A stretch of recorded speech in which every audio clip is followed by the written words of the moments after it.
기도하겠습니다. 오늘 에스라를 할 사람이 없습니다.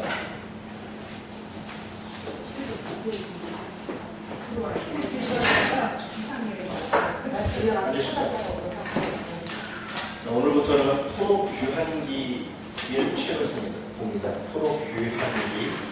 무슨 얘기인지 아실 것 같아요. 바벨론은 북이스라엘이 아시리아한테 포로로 잡혀가지고 아시리아한테 멸망하잖아요. 남유다는 바벨론한테 멸망하죠.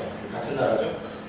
바벨론한테 멸망했었죠. 그리고 586년, 722년, 그리고 이 바벨론은 페르시아한테 멸망하죠. 페르시아의 고레스, 퀴로스라고 하는 대제가 들어왔고, 그리고 고레스 들어왔을 때가 539년 정도인데요.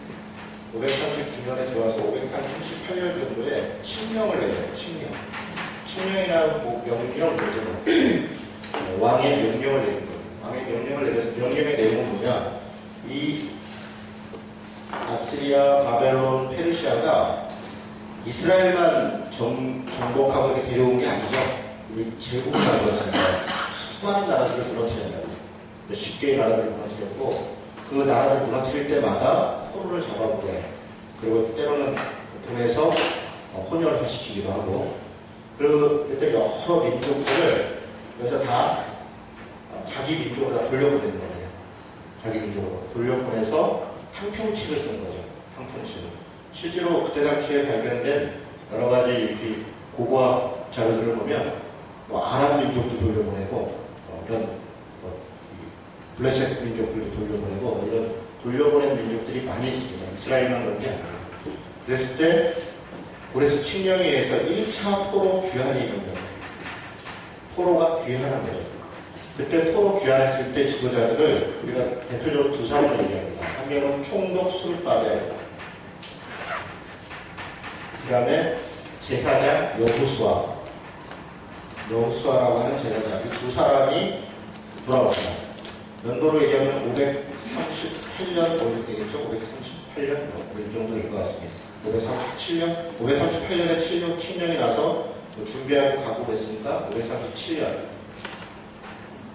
이게 1차 포로 귀환입니다. 1차 포로 귀환.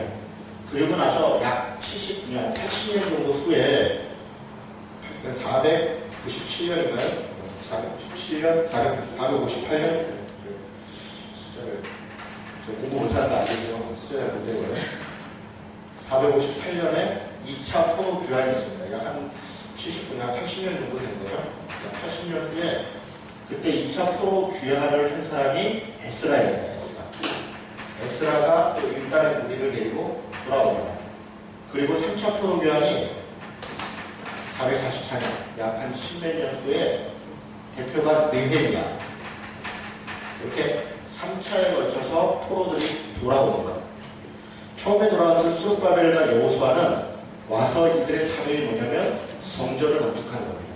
왜냐하면 이들이 처음에 와서 폐허가 됐을 거 아니에요. 자기 나라에. 물론 거기에 사람이 안 살고 있는 게 아닙니다. 포로 안 잡혀간 사람들이 있었고 또 그들은 그들의 나름대로의 삶을 살았습니다. 그런 사람이 살고 있었는데 나라 꼴이 말이 아닌 거죠. 식민지에다가 더군다나 이들이 바벨론에서 계속 여전히 생각했던 게 하나님에 대한 신앙을 다시 회복해야 된다라고 하는 믿음이 대단히 강했죠. 우리가 에스겔서, 다니엘서 이런 걸 통해서 많이 봤죠. 하나님의 말씀이 회복되고 그 말씀을 회복하는 증거로 자신들의 나라에 왔을 때 1번으로 해야 되는 게 성전을 건축하는 거였어요. 그래서 이들이 성전 건축을 시도합니다. 그런데 중단이 돼요. 주변 국가들의 반대가 있습니다. 제일 반대하는 사람들이 누구냐면 이들이 포로로 돌아왔는데 어디로 돌아가냐면 예루살렘으로 돌아간 거예요. 남유다. 예루살렘이 거점입니다. 지금으로 얘기해 우리 서울 같은 데서 수도죠. 예루살렘이 돌아왔습니다. 돌아오는 민족들을 그때 에스라에서 보겠는데 뭐라고 표현하냐면 유다와 베냐민 이렇게 얘기합니다. 유다와 베냐민 민족 이렇게 얘기해요.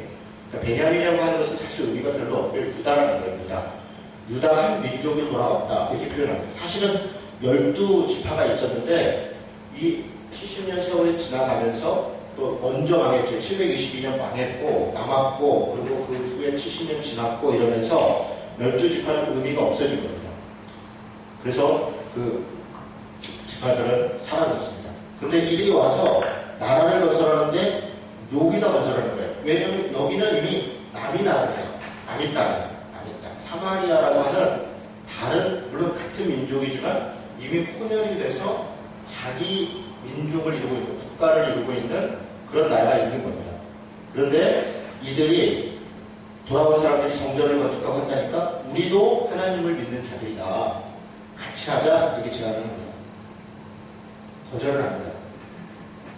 이방 민족다. 거절을 하죠. 그랬더니 이들이 상소를 합니다. 에스라 내용에 그런 내용들이 있어요. 여기 페르시아의 왕들한테 상소를 해요. 뭐라고 상소하냐면 이들은 옛날부터 자기 나라 생기고 성벽 생기고 하면 자기 신을 섬기던 민족이다. 그래서 성전 짓고 나라 틀 세우면 배신하니까 배신할 거다. 그러니 이거 허가가 안 됩니다. 그리고 뭐 배합한 거죠. 근데 여러 이유가 있습니다. 어쨌든 그랬더니 왕들이 듣고 중단을 시킵니다. 듣고 보니 그렇다. 그 기간이 15년입니다. 스룹바벨과 여호수아가 성전이 중단된 기간이 있었습니다. 그 성전이 중단된 기간이 15년이 지난 다음에 다시 또 성전을 기초만 놨었어요. 2년 만에 기초를 놨었는데 기초 놓고서 중단된 거예요. 그러니까 폐허가 됐죠. 성전 터가. 그러니까 학계라고 하는 선지자, 스가랴라고 하는 선지자, 학계는 나이가 많은 사람입니다. 한 80에서 90세 정도로 봅니다. 그리고 스가랴는 한 30세 정도 된 젊은 선지자입니다. 사람들이 나와서 성전 재건하자. 하나님의 뜻이다. 너희도 성전 재건하자 그랬더니 자기 집이나 짓고 있고 이런저런 하고 낙심하고 절망하고 두려워하고 있냐. 힘내라. 다시 해보자. 이렇게 막 격려하면서 얘기합니다. 그래서 15년 만에 다시 성전이 재건됩니다. 그 성전을 지어냅니다. 이 첫 번째 부분. 그리고 에스라가 성전이 재건된 이후에 들어와서 에스라의 사명은 뭐냐? 신앙개혁을 일으킨 거예요. 신앙개혁.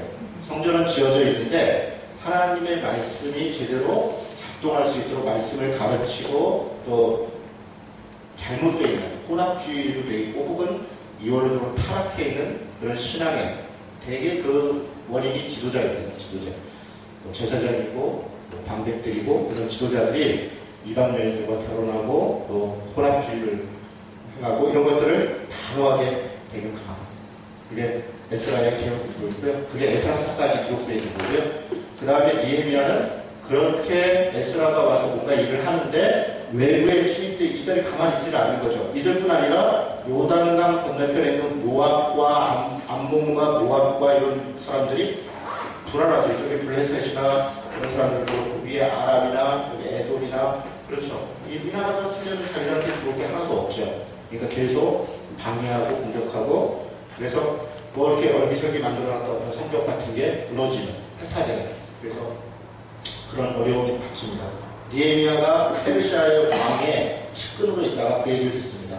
그리고 왕에게 청원을 하고 다시 돌아와서 총독으로서 예루살렘 성벽을 방비하고 하는 일들을 합니다. 이게 이제 포로 이후에 그래서 여기 보면 포로 이후의 책들 에스라, 학계, 스가랴, 니헤미야 그리고 말라기는 니헤미야서 13장의 배경입니다.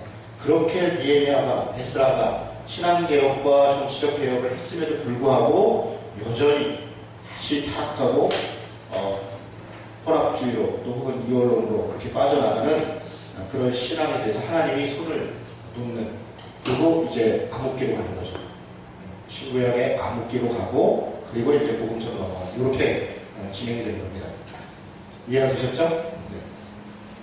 이런 배경을 가지고 오늘 에스라서를 공부하도록 하겠습니다. 지금 거기까지 다 한 겁니다. 그 에스라 함께 스가랴하고 기본 내용들은 보시면 되겠습니다. 두 번째 페이지 갑니다. 에스라서의 기본 내용. 에스라 하나님이 도우신다 이런 뜻입니다. 제사장이었습니다. 여러분 에스라에 대한 평은 7장 12절이 잘 얘기합니다. 한번 볼까요? 에스라를 평하는 구절이 있습니다. 7장 11절 12절 11절 12절 예, 같이 한번 읽겠습니다. 여호와의 계명의 말씀과 이스라엘에게 주신 율례 학자요 학자 겸 제사장인 에스라에게 아닥사스다 왕이 내린 조서의 초고는 아래와 같으니라. 모든 왕의 왕 아닥사스다는 하늘의 하나님의 율법의 완전한 학자 겸 제사장 에스라에게, 에스라에 대한 평입니다. 학자라는 겁니다. 그리고 학자라는 것이 율법학자라는 거예요. 율법학자. 율법학자. 여러분 이게 지금 말로 하면 랍비입니다. 랍비. 신약성경에 랍비어 이렇게 있어요. 랍비. 그 사람들이 율법학자라는 거예요. 율법. 하나님의 말씀. 여기서 얘기하는 율법은 기본적으로 모세오경이죠. 모세오경이죠. 하나님의 말씀에 정통한 사람들. 그러니까 바벨론에 포로 잡혀가서 그들이 한 것이 뭐냐? 하나님의 말씀을 다시 회복시킨 겁니다. 그걸 연구하고 조사하고 모으고. 모세오경만이 아니라 천지서들까지. 그래서 누가복음 같은 데 보면 엠마오로 내려가는 두 제자한테 예수님이 나타나셔갖고 현전을 위로해주고 한 다음에 모세의 글과 시편과 선지자의 글에 기록된 말씀이 내게 대하여 기록된 것인지를 알지 못하느냐 이러면서 모세의 글과 시편과 선지자의 글을 가르쳐 깨닫게 하니 그들의 마음이 뜨끈뜨끈하여 눈이 밝아 어쩌고 이렇게 얘기하는 거예요. 그러니까 모세의 글, 시편, 선지서 이 다 뭐냐면 그냥 성경을 얘기해요. 그런 것들을 언제 모았냐? 바벨론에 있을 때 이런 사람들이 하나님의 말씀을 모은 사람들, 제사장이라고 하는 직분을 가지고 그렇게 일을 했던 사람들이 모은 겁니다. 율법학자, 제사장. 또 더군다나 6절 보세요. 7장 6절에 보니까 뭐라고 되어 있냐면 그 뒷부분에 모세의 율법에 익숙한 학자로서 있는데 그의 하나님 여호와의 도우심을 입음으로 왕에게 구하는 것은 다 받는 자더라. 이 에스라에 대한 평입니다. 왕에게 구하는 것은 다 받는 자다. 무슨 얘기냐면 왕이 에스라를 신뢰하고 있다는 겁니다. 페르시아라고 하는 대제국의 왕이 저 이방에서 잡혀온 사람의 2세대죠. 그러니까 에스라는 1세대가 아니라 1.5세거든요. 1.5세. 거기서 태어난 사람인데 그가 거기서 자라서 이런저런 고생도 했겠죠. 그리고 국가적 일을 하는데 왕이 신뢰합니다. 그가 구하는 것은 왕이 다 주는 거다. 이런 신뢰를 가지고 있는 사람이 그러면 어때요? 이쯤 되면 느헤미야는 그렇지만 그냥 페르시아에 있어도 먹고 살만한 사람이라는 거잖아요. 그렇죠? 굳이 이 험한 땅에 생각해도 이 조그만 나라에 이 굉장히 조그만 나라거든요. 그것도 나눠져가지고 필요가 돼 있고 그 여러 외부인 침입과 여러 가지 공격과 압박과 내부적인 분란과 이런 나라에 돌아올 이유가 있어요? 없어요? 없습니다. 없어요. 지금은 우리나라가 그래도 살만하지만 옛날에 6.25전쟁 이후에 이 폐허가 된 곳에 뭐 70만 국 끝에 미국이든 뭐 유럽이든 어디 이렇게 입양 같은 사람이 혹은 뭐 거기서 여기서 못 살겠다 그러고 그냥 이민 갔다가 거기서 태어난 그 다음 아들이 어쩌고 저쩌고 해갖고 그 나라에서 쓸만한 인재가 됐는데 우리나라로 돌아올 마음이 나겠냐? 안 들죠. 지금 가도 안 돌아오려고 하는데 지금 가도 안 돌아오려고 해요. 지금도 다 밖에 나가서 뭐 이렇게 대단하게 대대하게 사는 게 중요하지 내 나라 내 민족 우리 가족 이거에 대해서는 인식이 없는 시대거든요. 어려운 일이죠. 에스라가 훌륭하다, 느헤미야가 훌륭하다, 단지 하나님을 믿고 신앙이 있었다 그것만 얘기하는 게 아닙니다. 여러분이 사사기 룻기 기억해 보세요. 룻기 흉년이 났어요. 그렇죠? 그런데 엘리멜렉이라는 사람이 흉년 나니까 짐 싸가고 다 팔고 아들내미를 걷어서 딴 나라로 가서 모압 지방 가서 살더라. 이게 보통인 거거든요. 이게. 그런데 에스라 같은 사람들은 어려움이 있대더라. 내가 가야 된다. 느헤미야도 마찬가지죠. 어려움이 있대더라. 내가 가야 된다. 이게 이런 모습이 사실 하나님의 여기 이제 에스라가 제일 많이 쓰는 용어가 뭐냐면 하나님의 거룩한 손이 나를 인도하사 이런 표현을 뭐 여러 번 써요. 내 하나님의 여호와의 손이 나를 지키사 여호와의 손이 있는데 여호와의 손에 붙잡힌 바 된 사람 여호와의 손을 의지하는 사람의 삶의 태도는 이런 태도라는 거예요. 에스라 같은 삶의 자세. 어제도 우리가 교회 한국교회 방향이나 내용에 대해서 여러 가지 토론도 하고 대화를 했는데요. 제일 문제는 맨 마지막에 그 어떤 청년 한 명이 그런 질문을 하는 거죠. 결국 그래서 큰 교회 가서 또 안주하더라는 거죠. 이런저런 문제가 많아요. 그런데 결국 그 자리 가서 안주하더라. 사실은 지금 우리 한국교회도 마찬가지입니다. 어제 그 책의 결론도 저는 그런 부분에 좀 불만이 있는데 다시 시작하고 어려운 쪽에 새로 시작하려는 게 아니라 그냥 있는 기반에서 어떻게 그냥 이렇게 조금 이렇게. 근데 그건 뭐냐면 나는 좀 불편하지 않고 좋은 일도 좋은 일대로 하고 나는 불편하지 않고 그런 것이. 그런 정도 상황인가. 우리 한국교회의 여러 상황이 그런 상황이 아니에요. 에스라처럼 페르시아에서 조금 도와서 할 수 있는 상황이 아니라 완전히 폐허가 돼서 다시 시작해야 되는 상황이라는 거죠. 누군가의 불편을 감수하고 다시는 그 자리에서 다시 시작해야 되는 그런 상황이라는 거죠. 예. 그 정도 가고요. 예. 나머지 배경들 다 얘기해 드렸고요. 자, 에스라 1장 1절 2절을 보겠습니다. 1장 1절 2절 보면 3절 4절까지 유명한 고레스 칙령이 나옵니다. 한번 읽어보겠습니다. 1절 2절. 자, 시작. 바사와 고레스 원년에 여호와께서 예레미야의 입을 통하여 하신 말씀을 이루게 하시려고 바사와 고레스의 마음을 감동시키매 그가 온 나라에 공포하고 조소도 내려 이르되 바사왕 고레스는 말하노니 하늘의 하나님 여호와께서 세상 모든 나라를 내게 주셨고 나에게 명령하사 유다 예루살렘 성전을 건축하라 하셨나니. 여러분 고레스가 무슨 선지자 같죠?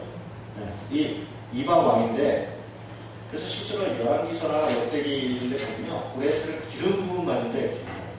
그러니까 기름 부음을 받았다는 것이 우리 표현으로는 지금은 뭐 성령을 받았다 혹은 뭐 하나님이 인정했다 이런 건데 당시에는 왕, 제사장, 선지자에게 주어진 직분이고 고레스를 기름 부음 받은 자라고 표현하는 것은 이방 왕도 비록 이방 왕이지만 하나님의 역사 가운데 있다는 거예요.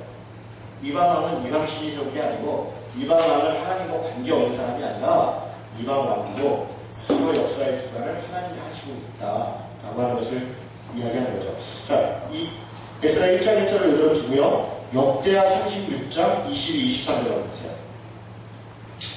역대하 36장. 이건 한 2장 뒤로 넘기면 됩니다. 바로 옆에 있죠. 그죠? 거기 보면 눈으로 한번 보세요. 똑같죠? 지금 에스라 1장 1절이랑 바사의 고레스 왕 원년에 그렇게 시작해서 여호와께서 함께 하시기를 원하노라까지 사실은 단어 하나 안 들고 똑같은 얘기입니다. 여러분 이게 좀 특이하죠? 여기 보세요. 지금 역대기서를 마치는 그 글이 에스라서를 시작하는 것과 똑같아요. 왜 그럴까요? 이걸 보고 우리가 뭘 알 수 있을까요? 뭐가 좀 짚히는 게 있으세요? 이렇게 봅니다. 저자가 같은 사람일 것이다. 그러니까 에스라서와 역대기서는 떨어져 있는 책이 아니라 사실은 이어지는 책이다. 이어지는 책이다라고 보는 게 대체적으로 맞습니다. 그리고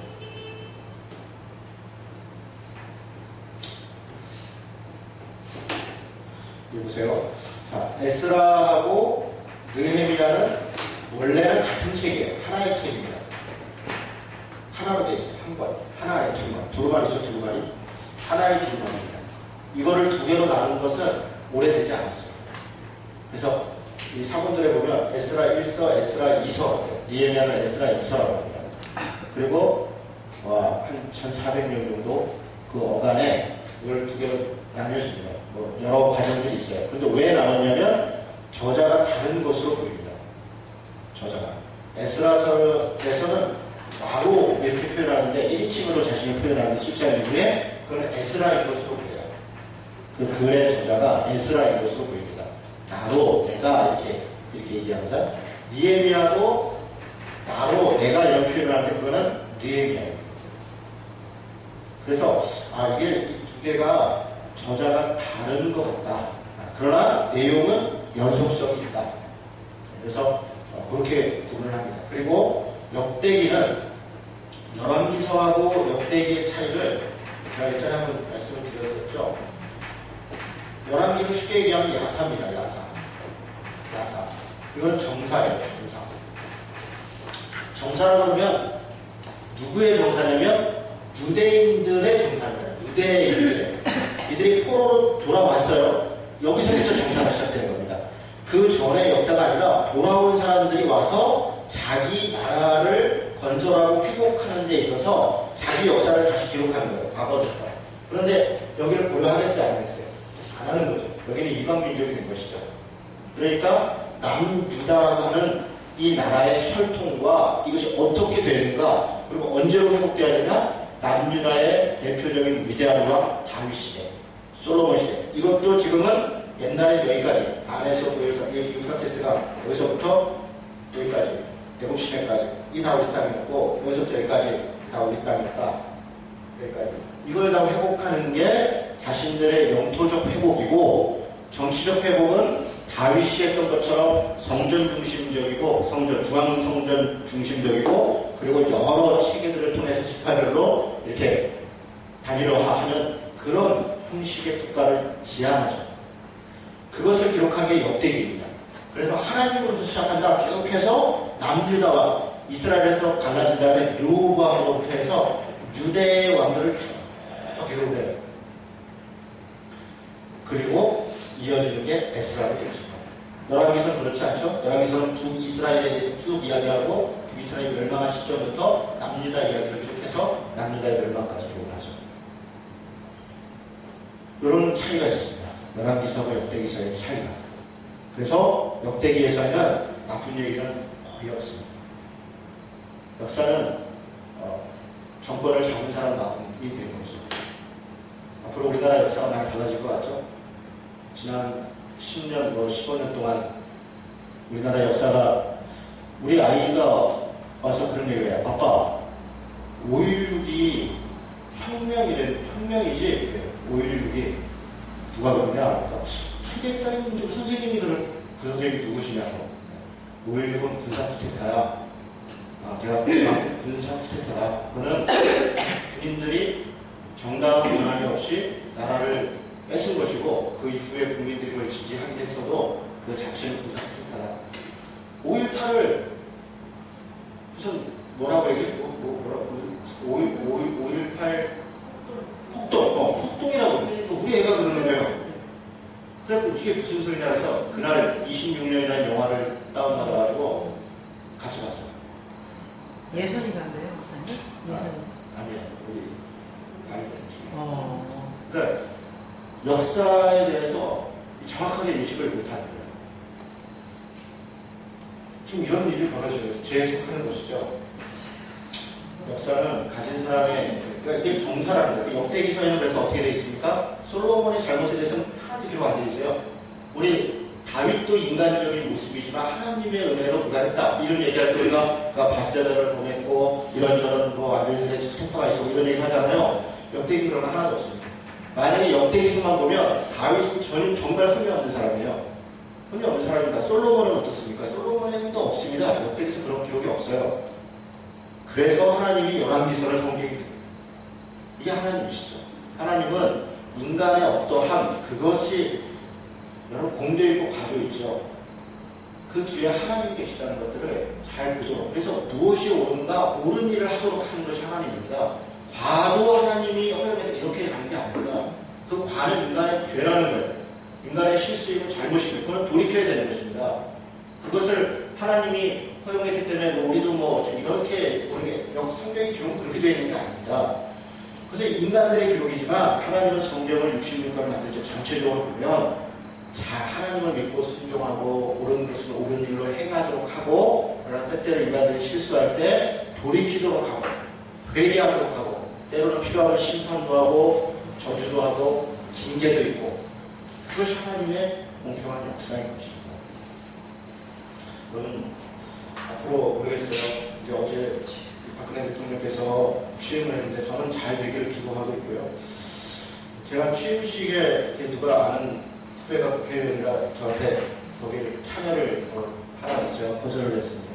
됐다. 내가 그 자리에 갈 건 아니고, 목사가 거기 가서 앉아있을 건 아니고, 내가 기도도 하고 축복도 하고 잘 되기를 내가 할 수 있는 일을 또 돕기도 하겠지만, 그 자리에 가서 목사가 앉아있을 것은 아닌 것 같다고.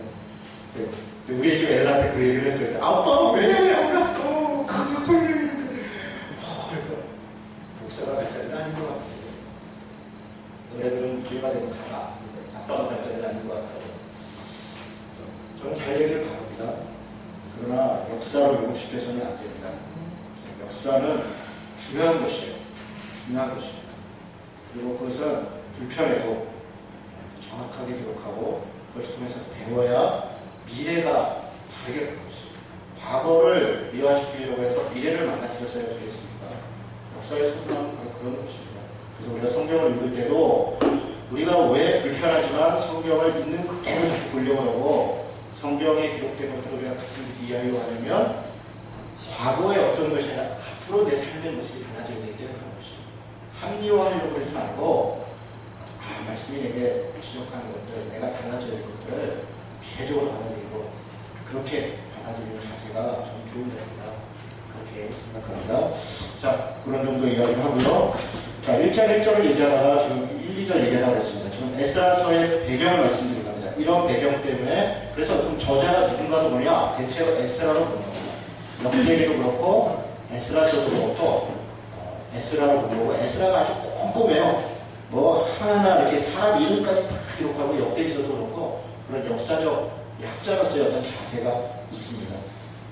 자, 넘어가겠습니다. 4장 1장 5절에 보니까 이 사로잡혀온 백성이 돌아왔는데 유다와 베냐민 족장들이 이렇게 되어 있죠. 유다와 베냐민 족장들 이렇게 표현해요. 4장 1절에도 마찬가지입니다. 그래서 그런 부분이 있고요. 그 다음에 1장 8절에 보니까 유다 총독 세스바살 이렇게 되어 있어요. 그런데 세스바살은 요 1장에만 있고요. 뒤에 쪽은 거의 없습니다. 그래서 세스바살이 누구냐? 그리고 뒤에 있는 스룹바벨, 총독 스룹바벨과 어떤 관계냐? 그래서 손자일 것이다. 뭐 여러 의견들이 있는데요. 둘 다 얘기가 있습니다. 다른 인물이고 스룹바벨이 중간에 다시 그 세스바살이 죽은 이후에 일을 맡은 사람일 것이다. 이런 해석들이 있습니다. 일리가 있습니다. 또 다른 해석은 세스바살과 스룹바벨은 같은 사람이다.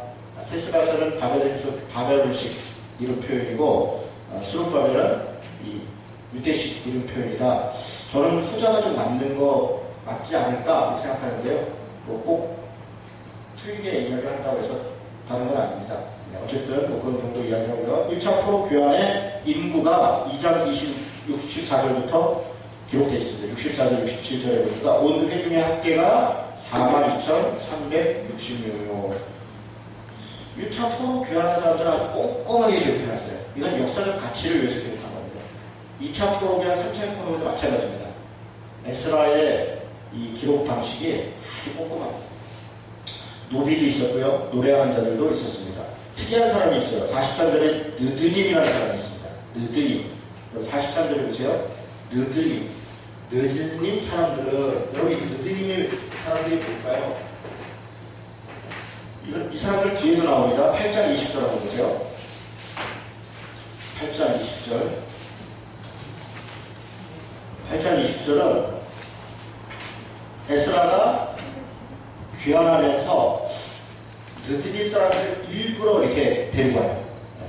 그런 장면이 있는데 8장 20절입니다. 다윗과 방백들이 레위 사람들을 섬기라고 준 느드님 사람 중 성전 일부는 220명이었습니다. 지금 뭐라고 얘기하냐면 느드님 사람들을 다윗과 방백들이 레위 사람들을 섬기라고 준 느드님. 여러분 느드님이라고 하는 말은요. 주어진 자 이런 뜻이에요. 주어진 자. 말뜻 자체가. 그런데 느드림이라는 사람들은 사실 어떤 사람들이냐면 성전에서 일하는 사람들, 뭐 레위인이나 제사장이나 기타 뭐 노래하는 사람이나 뭐 찬양하는 사람 그런 사람들을 돕는 사람들이에요. 그 느드림이라는 사람들은 사실은 노예입니다. 노예. 그런데 이 사람들을 기록을 하고 있어요. 느드림 사람들의 기원은 어디서 시작됐다고 보냐면 되게 기본 사람들로부터 시작됐다고 봅니다. 우리 그 사사기에서 기억나십니까? 사사기가 아니죠. 여호수아서에서 여호수아서 맞죠? 그 기본 사람들이 와서 항복을 하잖아요. 네, 그래서 그들을 하나님께 묻지 않고 노예로 삼았고 그런 사람들이 이렇게 있었죠. 그런 사람들을 성전 노예로 사용했고 그런 사람들을 이 출애굽 포로 잡혀갈 때도 일부 잡혀가고 또 이 안에서도 이랬다가 다시 돌아올 때도 이들이 돌아옵니다. 근데 에스라는 이 사람들을 기록을 합니다. 느드님 사람들이 가족이 얼마고 뭐가 얼마고 뭐가 얼마고.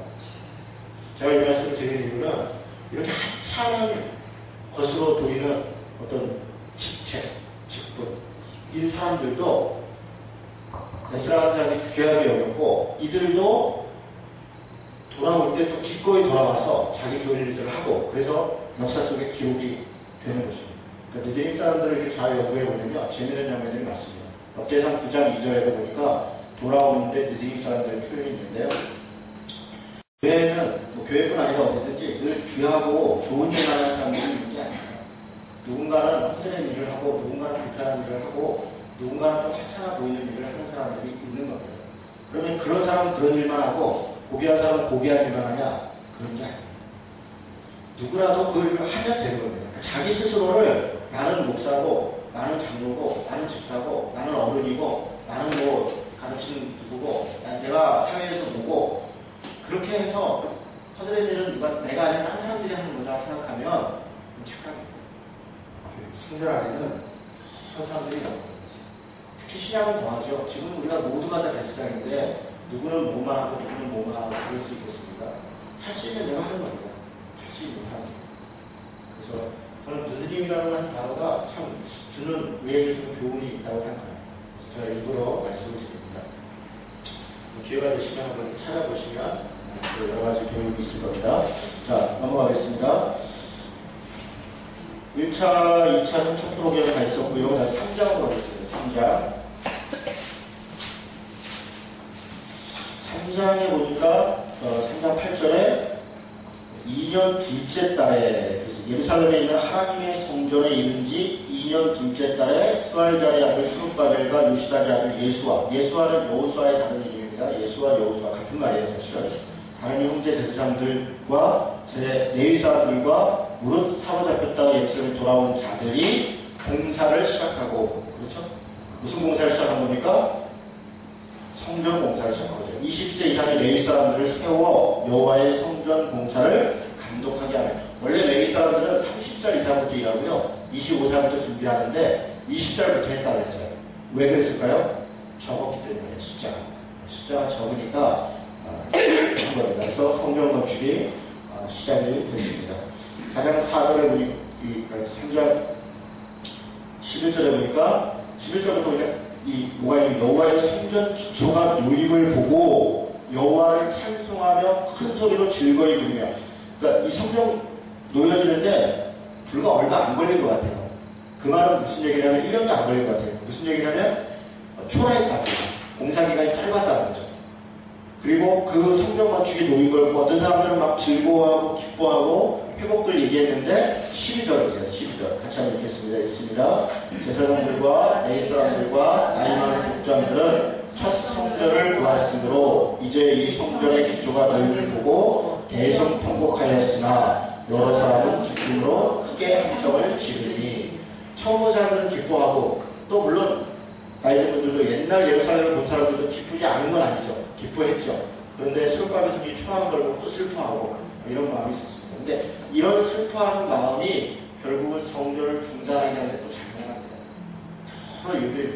성전이 화려함에 사실 하나님이 있는 것이 아닌데 여전히 그들이 돌아왔음에도 예전에 있었던 사람들은 화려함 가운데 하나님이 있다라고 생각하는 것을 못 버리는 거예요. 그걸 못 버리는 거예요. 그래서 크기, 또 뭔가 화려함, 대단한 것들 그 속에 하나님이 계시다라고 하는 것을 버리지 못해서 그걸로 인해서 슬퍼하고 부탁받는 모습들이 있었더라 하는 얘기가 있습니다. 자, 4장 2절부터 보니까 성전을 방해하는 일이 벌어집니다. 아까 말씀드린 것처럼 사마리아 지역에서도 혼혈 민족들, 아스리에서 이주해왔던 사람들입니다. 그들이 건축을 같이 하자 거절합니다. 그랬더니 건축을 방해합니다. 방해할 때 왕들한테 편지를 보내는데요. 여기에 왕이 3명이 나옵니다. 고레스, 아하수에로, 아닥사스다. 이들이 누구인가? 두 가지 의견이 있습니다. 여러분 결론적으로 먼저 볼 때는 24절을 보겠습니다. 4장 24절 보니까 이에 예루살렘에서 하나님의 성전 공사가 바사와 다리오 제2년까지 중단되니라. 다리오 제2년까지 중단되었는데 여기 보세요. 다리오 왕이 다리오 1세입니다. 다리오 1세. 다리오 1세가 즉위했던 게 522년입니다. 522년부터 저 써놨나요? 어딘가 써놨을 텐데 네. 네, 486년까지 즉위하는 것으로 이야기합니다. 다리오 왕은 나중에 또 다리오 2세가 있습니다. 다리오 2세가 있어요. 다리오 1세예요. 다리오 1세입니다. 그런데 지금 고레스 왕은 아까 우리가 539년에 고레스 칙령을 했다고 했는데 고레스 칙령하고 522년, 538년에 돌아왔다고 치면 그게 한 16년 정도 된 거죠. 16년. 그리고 오자마자 성전 났다 그러면 한 1년 정도 지났을 테니까 한 500, 한 10 몇 년 이렇게 된 거죠. 그래서 나중에 뒤에 보면 다리오 왕 2년이라고 했으니까 522년부터 했으니까 520년쯤 된 거예요. 다리오 왕 2년이 520년. 그래서 성전을 기초를 놓고 중단되고 다시 시작되는 것은 한 15년 정도, 대략 그런 정도 봅니다. 그런데 중간에 왕 이름이 두 개 나온 거예요. 아하수에로, 아다사스다. 이들이 누군가? 근데 실제로 아하수에로 아다사스다는 뒤에 왕, 니에미아 때 아다사스다가 나와요. 니에미아 왕 때 아다사스다. 그래서 아하수에로를 에스더의 남편인 크세르크세스로 봐서 뒤에 인물 또 그들 중에 있었던 일, 또 아다사스다 니에미아 때 일은 지금으로부터 거의 80년 후의 일입니다. 그래서 이 4장의 중간의 기록들이 그런 성경 건축의 여러 가지 것을 그냥 이렇게 저자 전체를 보고 기록해 놓은 것이다 라고 하는 주장이 있고, 그렇지 않다. 아하수에로와 아다사스다는 그냥 어떤 특정 왕을 지칭하는 게 아니라 이렇게 왕에 대한 통칭, 아하수에로라는 이름이 어떤 한 왕이 아니라 크세르세스도 아하수에로로 불렀거든요. 그러니까 한 왕이 아니라 예를 들어 우리 옛날에 우리 한국의 옛날 왕들을 신라 고려 이렇게 뭐라고 불렀죠? 왕리진 아니고 뭐죠? 뭐요? 왕을 뭐라고 부르는 게 있잖아요. 신라 시대 때요? 네. 마리깐 그런 것이죠. 그죠? 왕이라는 호칭을 이렇게 뭔가 이렇게 다른 호칭을 하잖아요. 그런 거와 같이 왕에 대한 이렇게 통상적인 호칭이다 이렇게 보는 주장도 있습니다. 그렇게 볼 때는 아하수에로를 카미세스 2세가 되는데 고레스의 다음 왕이 카미세스 2세입니다. 카미세스 2세인데 카미세스 2세로 보기도 하고, 그리고 아다사스다를 스메리디스라고 중간에 잠깐 스메리디스라는 말이 거짓왕이라는 말인데요. 중간에 잠깐 이렇게 왕자를 슬쩍 이렇게 훔쳤다가 금방 쫓겨났던 왕이 있어요. 그 사람일 것이다 이렇게 보는 견해도 있습니다.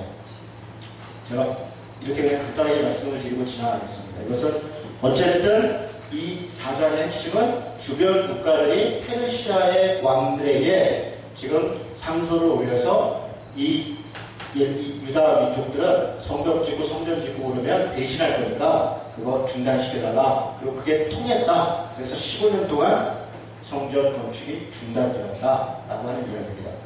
5장으로 가겠습니다. 그런데 5장 1절 같이 읽겠습니다. 읽습니다. 시작. 선지자를 곧 선지자 학개와 이도의 손자 스가랴가 이스라엘의 하나님 이름으로 유다와 예루살렘에 거주하는 유다 사람들에게 예언하였더니 로 예언 내용 2절에 있습니다. 예루살렘에 있던 하나님의 성전을 다시 건축하기 시작하네.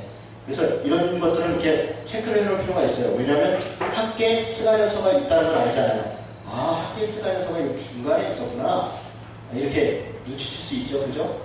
그렇게 해서 학개와 스가랴가 성전 건축을 촉구했고, 그 결과 그들이 다시 성전을 건축을 재개했다 이런 얘기입니다. 그리고 5장 3절에 그때에 유프라테스강 건너편 총독 다스데와 시달 보스네와 이런 사람들이 지금 또 무슨 얘기를 또 방해를 한 겁니다. 그래서 다리오 왕한테 실제 이 사람들이 고레스가 칙령을 내려서 자기들의 성전을 건축하라고 허락을 했다는데 그런 칙령이 있습니까? 이렇게 묻는 거예요. 그랬더니 고레스가 또 뒤져보니까 칙령이 있으니까 고레스가 어떻게 하냐면 성전 건축을 절대로 방해하지 말고 주변 국가들이 오히려 도와라, 이런저런 걸 보내라, 이렇게 조절을 내립니다. 그래서 결국 성전 건축이 완성되었더라라고 하는 게 5장의 이야기입니다. 6장 15절로 가겠습니다. 그래서 그런 결과 과정들을 거쳐서 가기 전에요. 그 10절 한번 보죠. 6장 10절. 지금 무슨 얘기냐면 고레스가 했던 칙령을 다리오 왕이 발견을 했고, 그러면서 이야기를 하면서 도와줘라 이런저런 하면서 도와주는 그 성전을 건축해야 되는 이유를 페르시아 입장에서 하는 얘기가 10절입니다. 그들이 왜 성전 건축을 허용했는지를 한번 읽어보겠습니다. 시작. 그들이 하늘의 하나님께 향기로운 제물을 드려 왕과 왕자들의 생명을 위하여 기도하게 하라. 이건 페르시아의 입장입니다. 페르시아는 그때 당시 왜 이방 민족들을 다 흩어서 그들의 성전을 다 여호와의 성전만 건축하도록 허락한 게 아닙니다. 그리스가 여러 각 나라마다 성전 건축을 다 지원했고 도왔습니다. 그리고 그들은 어떻게 생각하냐면 다신교 국가니까 여러 신들이 여러 민족들이 자기 왕과 왕자들과 위해서 기도하면 다 잘 되지 않겠냐 그런 마음을 가지고 허락을 했거나 아마 다니엘이 우리 다니엘서 볼 때 우리 고레스 3년간 있었다 했잖아요. 다니엘이 아마 그런 논리로 또 다니엘을 보면서 다니엘과 새 친구들을 보면서 하나님이라고 하는 신이 그들을 돕고 있구나 지원하고 있구나 그럼 저런 신을 믿는 자들이 나를 위해서 기도하면 그것도 얼마나 좋겠나 이런저런 어떻게 작용한 것 같습니다. 그리고 실제 그들이 행정적으로 처리할 때는 왕과 위해서 저쪽 나라를 위해서가 아니라 자기들을 위해서 이런 칙령을 내린 것입니다. 6장 15절입니다. 15절에 보니까 다리오 왕 제6년 아달월 3일에 아까 다리오 왕 제2년에 성전 건축이 시작 재개됐다 그랬죠. 그리고 제6년이죠. 그러니까 불과 3, 4년 만에 4년 만에 성전 건축이 완성됐다는 거예요. 그럼 이걸 보면 15년 동안 중단되어 있던 게 불과 3, 4년 만에 완성된 그러니까 성전 자체를 짓는 데는 그렇게 오래 걸리지 않고 또 그렇게 어렵지 않았다는 겁니다. 그런데 그들이 중단됐던 두려움 또 여러 가지 욕심 뭐 이런저런 이유로 중단되어 있었다. 그런 것을 우리가 볼 수 있겠습니다. 그리고 16절에 성전 동원식도 했습니다. 자, 여기까지 하고 잠깐 쉬었다가 하겠습니다. 10장에 사실 뭐 내용이 이렇게 많은 내용이 있는 건 아니에요. 그런 거는 그냥 원래 1시간 안에 다 끝내야 된다. 자, 가겠습니다. 지금 에스라서는 두 부분으로 되어 있는데요. 하나는 1장에서 6장까지 한 부분이고요. 7장에서 10장까지가 한 부분입니다. 1장에서 6장은 스룹바벨과 여호수아의 1차 포로 교환 이후에 성전 건축까지 이야기가 1장에서 6장까지입니다. 아주 역사적으로 기록되어 있는 거죠. 이렇게 순서적으로. 그리고 7장부터는 2차 포로 교환 얘기가 있는 겁니다. 1차 포로 교환, 2차 포로 교환. 2차 포로 교환은 에스라가 온 거죠. 그래서 드디어 7장에 에스라가 있어요. 근데 이게 에스라서예요. 에스라서.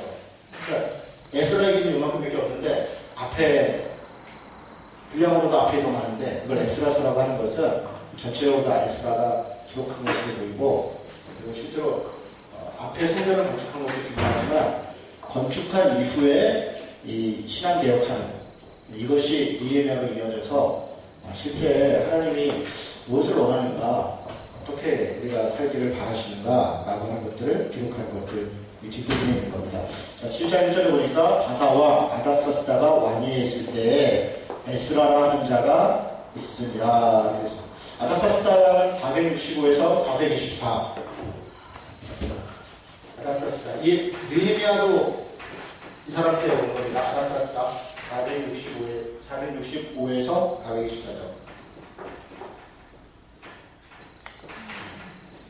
느헤미야는 444년에 돌아옵니다. 에스라는 458년에 돌아옵니다. 아까 첫 번째 포로 귀환한 사람들이 몇 년에 왔다 그랬죠? 436년? 438년, 436년으로 봐야겠죠. 7년 정도 봐야겠네요. 그죠? 돌아가고 7년, 6년 어쨌든. 그럼 458년, 그리고 457년. 빼보면 한 79년에서 80년. 그렇죠. 그럼 무슨 얘기냐면 6장하고 7장 사이가 이렇게 간격이 있다는 거예요. 스룹바벨하고 여호수아랑 같은 시대에 있었던 게 아니에요. 에스라랑. 그 다음 세대가 아마 에스라를 맞이했을 가능성이 높습니다. 그렇죠? 그리고 성전을 건축한 이후에 에스라가 왔을 때는 이미 이 사람들이 다 자리를 잡고 있어요.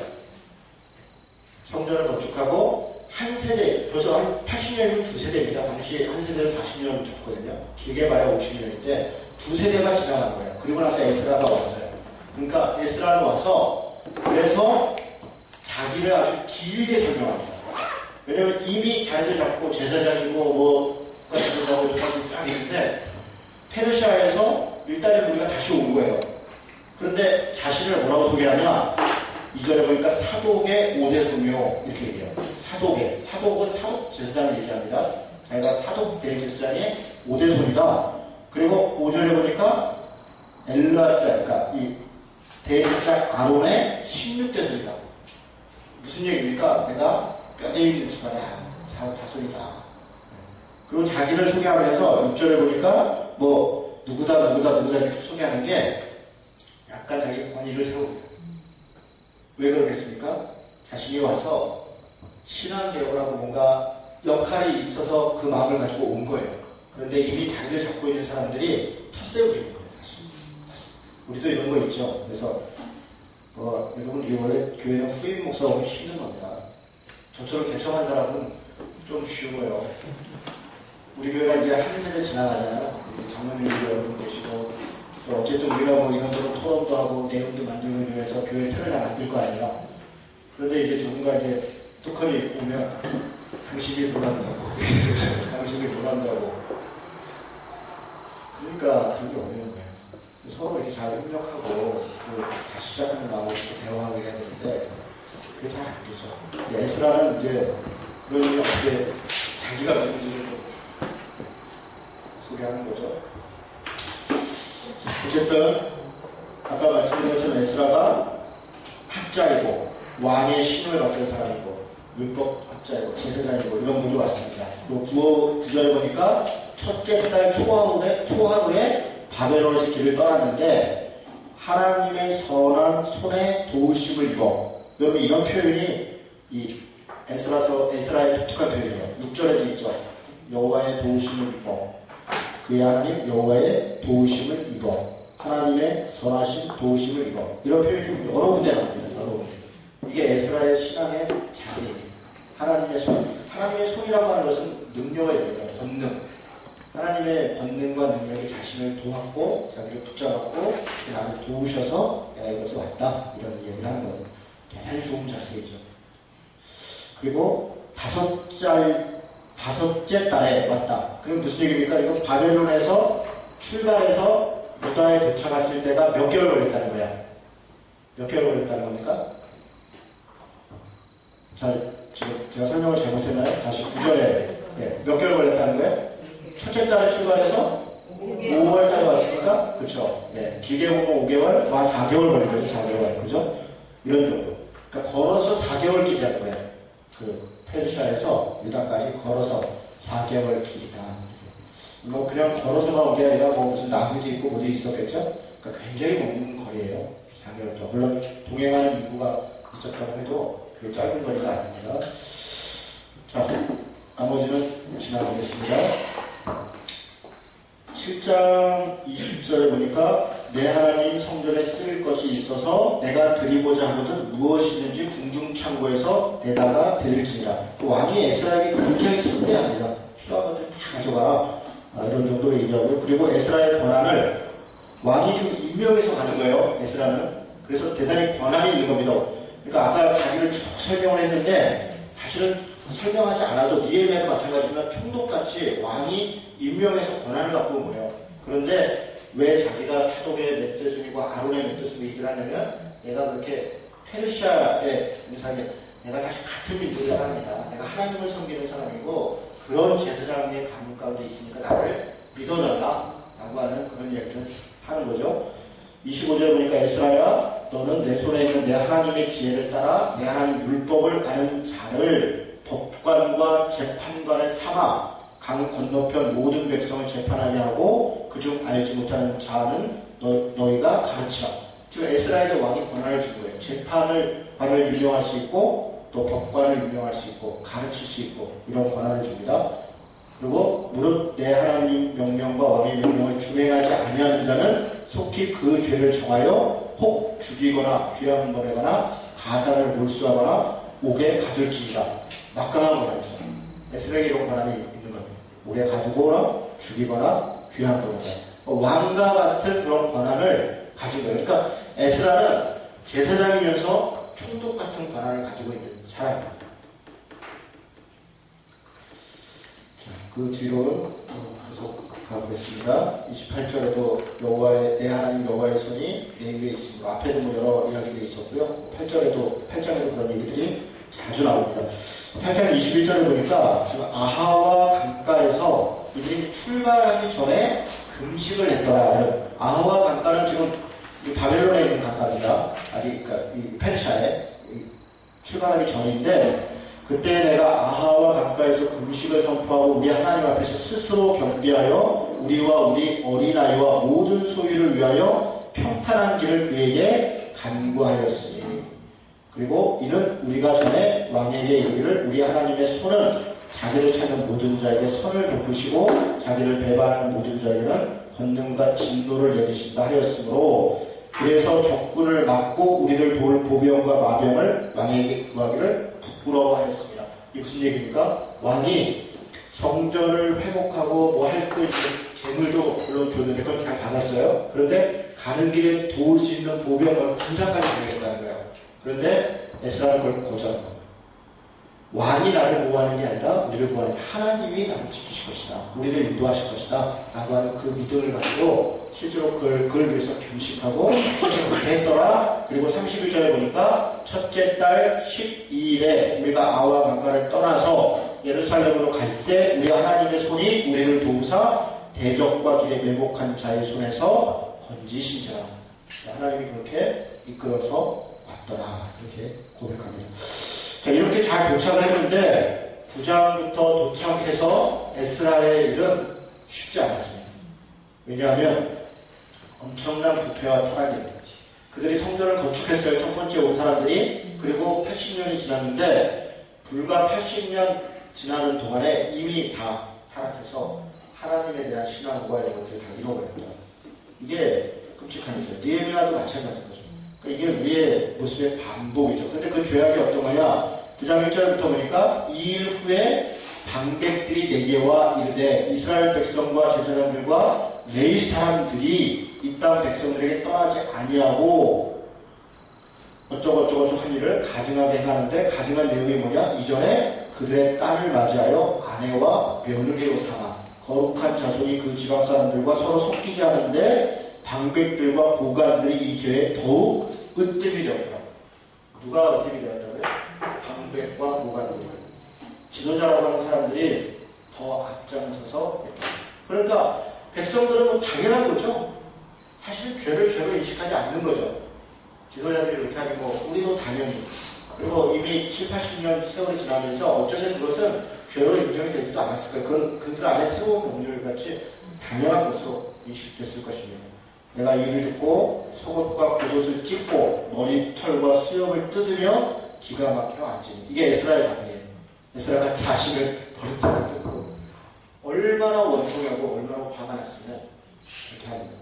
그리고 5절에 보니까 속옷과 겉옷을 찢은 채 무릎을 꿇고 나의 하나님 여호와를 향하여 손을 들고 그리고 절절하게 기도합니다. 나의 하나님으로부터 시작한 기도는요. 뒤로 가보면 8절부터 쭉 내려가면 다 우리 하나님, 우리 여호와 하나님께서 우리 하나님이 이렇게 도우셨고 우리 하나님이 이렇게 하셨는데 우리 하나님이 이렇게 도우셨는데 우리는 지금 무슨 짓을 하고 있는가 이런 기도를 합니다. 여러분 이 기도를 가만히 보면요. 에스라도 그렇고 느헤미야도 그렇고 위대한 점이 있습니다. 우리는 사실 내 기도를 하는 거잖아요. 우리가 요즘 뭐 사랑의 교회 때문에도 걱정을 하고 한국 교회 때문에도 그렇고 한국 사회를 위해서 걱정할 때 이걸 이제 우리는 나와 다른 문제로 보는 거예요. 나는 괜찮고 저 사람들이 저것이 그래서 설교를 하든 무슨 기도를 하든 세상은 타락했고 우리가 바꾸어야 하고 교회는 부패했고 우리는 뭐 이렇게 얘기하는 사실은 근데 에스라의 얘기는 우리가 아니잖아요. 나도 그 일원이고 우리들 모습이라는 거예요. 내 모습이라는 거예요. 그래서 자기로부터 회개하고 기도하고 그래서 내 모습이 있기 때문에 단지 기도만 하는 게 아니라 기도하면서 또 그 문제에 또 개입도 하는 거예요. 공평과 정의라는 것은 그렇게 시작되는 겁니다.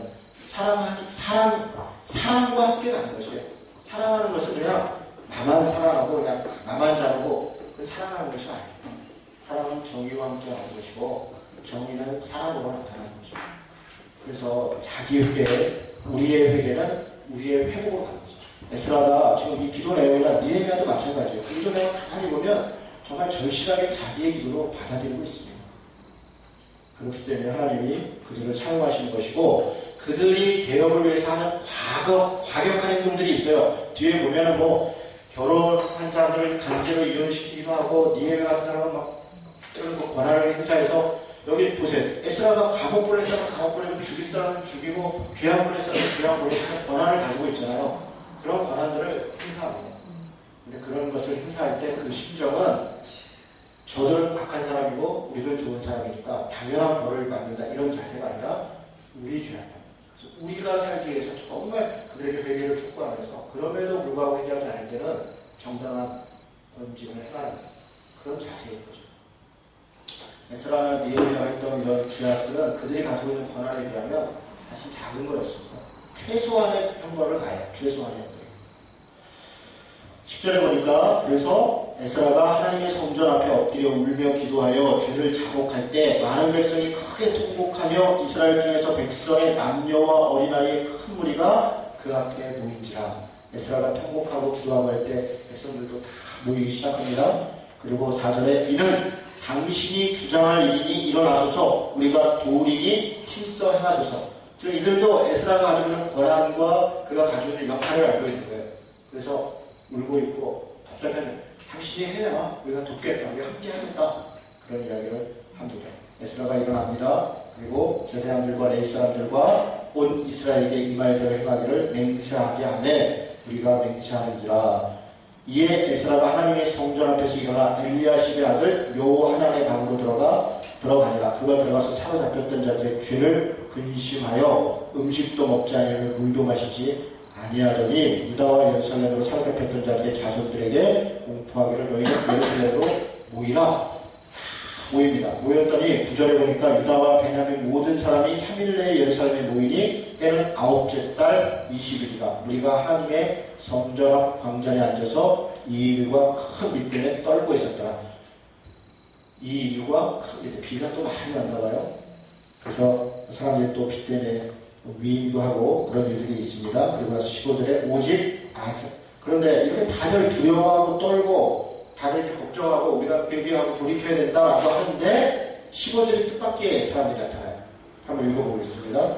오직 아사의 아들 요나단과 비거의 아들 야스야가 일어나 그 일을 반대하고 무슬림과 레위 사람 3부대가 그들을 돕더라.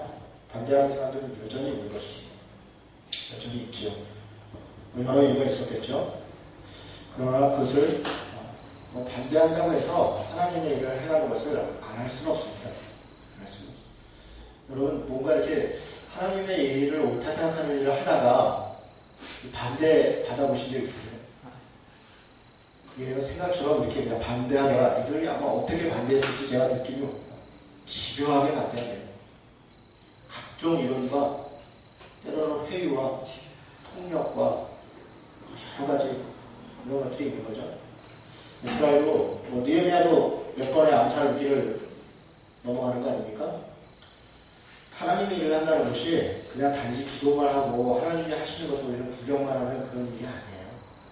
그야말로 여호와의 전쟁입니다. 하나님의 영적인 싸움은 하나님의 거룩함을 회복하고 그 일을 해야 한다는 것은 대단히 어려운 일입니다. 그렇기 때문에 더 깊이 기도해야 되고 때로 주어지는 어떤 어려움들을 감당하려고 해야 되죠. 그런 자세가 있어야 변화되죠. 16절부터 열째 달 초고 하루에 앉아 일을 조사했는데 첫째 달 초고 하루가 이르러. 그래서 뭐 날짜를 쭉 보면 거의 한 3개월 정도 이렇게 조사를 한 것 같아요. 3개월 정도 이렇게 내용들을 좀 조사해서 여기다 기록을 다 해놔요. 여러분 이게 되게 특이한 기록이에요. 이방 여인과 결혼한 사람들의 명단을 다 기록하는데 18절에 제사장의 무리 중에 제사장 무리 중에 쫙 있습니다. 그리고 23절에 레위 사람들 중에 그리고 24절에 노래하는 자들 중에 그리고 이스라엘 백성들 중에 이렇게 많았다는 거예요. 제사장 중에 또 레위 사람 중에 노래하는 자 중에 이스라엘 사람 중에 여러분 이 후손들이 이 기록을 봤을 때 마음이 좋겠어요? 안 좋겠어요? 안 좋죠? 그리고 당시에 권한이 있고 권력이 있는 사람들의 이름을 기록을 한다는 게 이게 쉬운 일이겠습니까? 쉽지 않아요.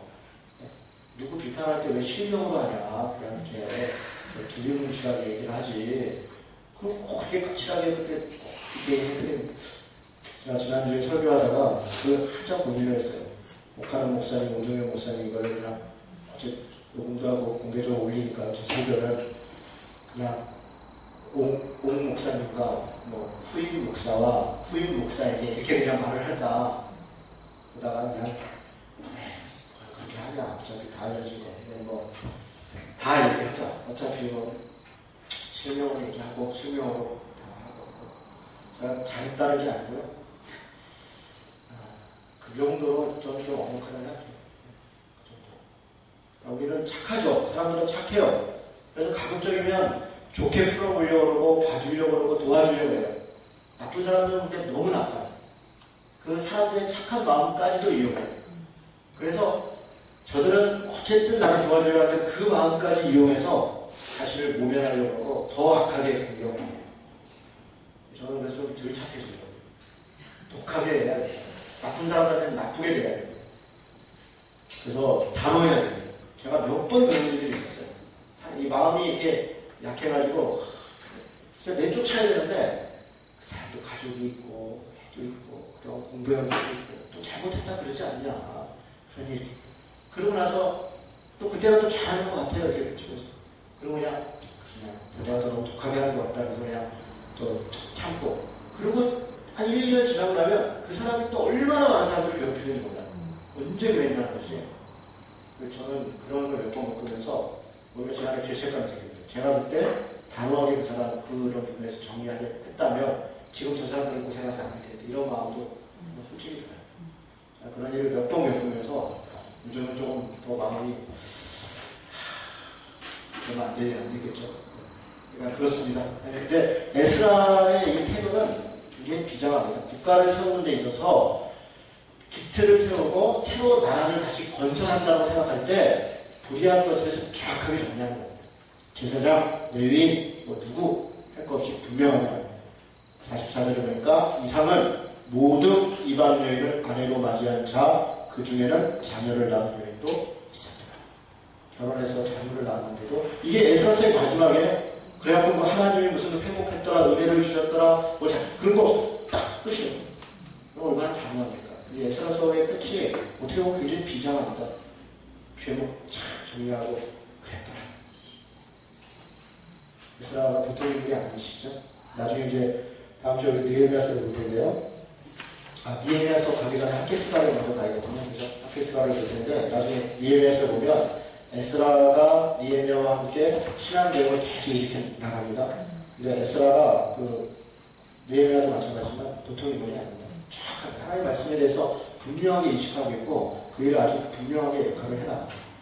그래서 느헤미야도 마찬가지고 그래서 그 시대에 필요한 사람들을 하나님이 쓰셨구나 이런 생각도 들고 우리가 배워야 될 점도 있는 것 같습니다. 네.